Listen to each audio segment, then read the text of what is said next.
La historia continúa con Barbro, que junto con el científico francés sobrevuelan el desierto de Nazca en Perú, donde a vista aérea se observa una serie de líneas en el desierto, donde todas acaban en un mismo punto en esa base que encuentra Barbro. Y según la teoría de von Däniken, ese científico que estudiaron Laguna y Antoñito, dice que esas líneas son señales de aterrizaje de naves, que llevado a la serie, se podría traducir como un lugar para la invocación, o para abrir portales dimensionales. Por lo que parece ser que esa base, con forma redonda, podría ser para colocar la piedra milenaria de Barbro y así abrir un portal al inframundo. Mientras tanto, en el psiquiátrico, Laguna ha entablado amistad con Max, el danés matemático. Este le ayuda a entrar en el área restringida donde hacen los experimentos. Laguna le toma foto a todo y le manda un mensajito a Salcedo con la palabra Hi Claire. Haruka, tras investigar esta palabrita un poquito, descubre que está relacionada con Beppan, la secta de Barbro, revelándose que este tiene el supuesto poder de controlar las mentes, que más tarde hablaremos de ello, concretamente al final de este vídeo.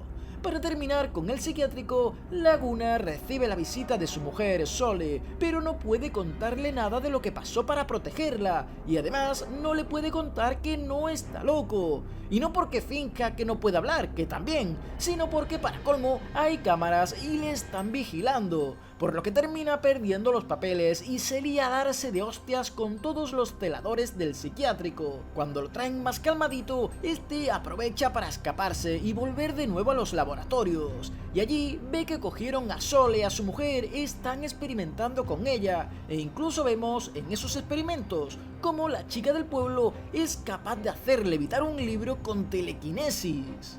Mientras tanto, en el infierno tenemos al padre Vergara, que es castigado por los demonios ciegos, los cenobitas, que llegan infligiendo un daño terrible a todas las almas en pena y encierran a Vergara en un calabozo con más personas. Allí se encuentra con Sandro, que está la verdad que en la mierda, y le hace replantearse el seguir confiando en Lucifer y Santoro, ya que parece ser que le están dando la patada. Por otro lado, tenemos a Paco y Elena, que llegan a Madrid y su intención es buscar a Lombardi, pero mientras que iban en un taxi, un coche se choca con ellos y el tipo que iba en el coche entra al taxi para robarles el libro, el Alacife. Pero estos le dan una paliza y escapan.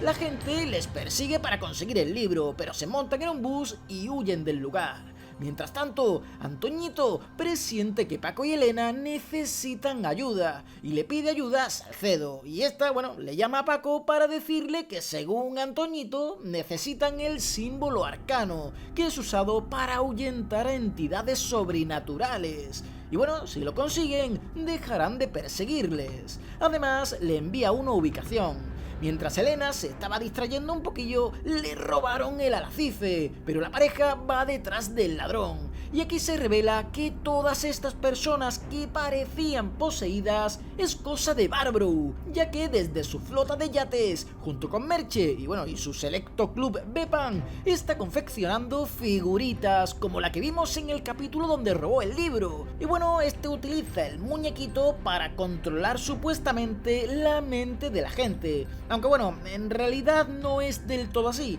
Al final de este vídeo explicaremos qué ocurre exactamente con esto. Y con estas figuritas lo que hace es colocarla en un tablero de sangre y a modo de juego de rol tira un dado de 30 caras, donde va dibujando en el tablero lo que quiere que vaya sucediendo. Pero en una de estas pierde el control del pincel y a su vez también la del ladrón del Alacife, que cae al suelo y la pareja consigue recuperar el libro y salir por patas.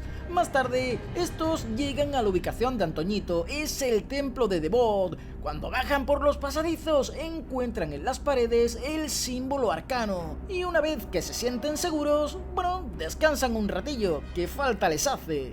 Mientras tanto, Haruka no puede más y hace un directo en YouTube para contarle al mundo que las fuerzas del mal están ganando y que ha conocido a gente que lucha contra ellas por todos nosotros, como son Paco y Elena, y que si queremos ayudar en esta batalla, el símbolo arcano es nuestra arma, lo que hace que todos sus followers, y bueno, ellos mismos también, se confeccionen camisetas con el símbolo y vayan en modo ejército al templo para salvar y proteger a Paco y Elena contra el ejército de Barbrough.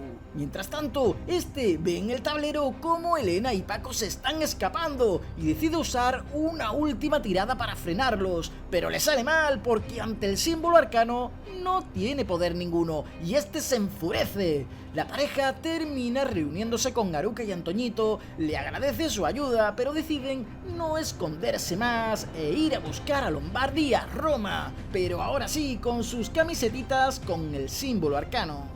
Y el episodio termina con Paco y Elena llegando a Santa Maria dei Fiori y allí le recibe el padre Lombardi, aunque bueno, la única pega es que este no es el auténtico Lombardi, sino un metamorfo, casualmente verde como las figuritas de Barbrough, y aquí descubrimos cómo el millonario en realidad no domina ni controla la mente de nadie, sino que a través de una figurita verde deja inconsciente a la persona de la cual va a transformarse, por lo que Barbrough no controla la mente de la persona, sino la mente de su figurita.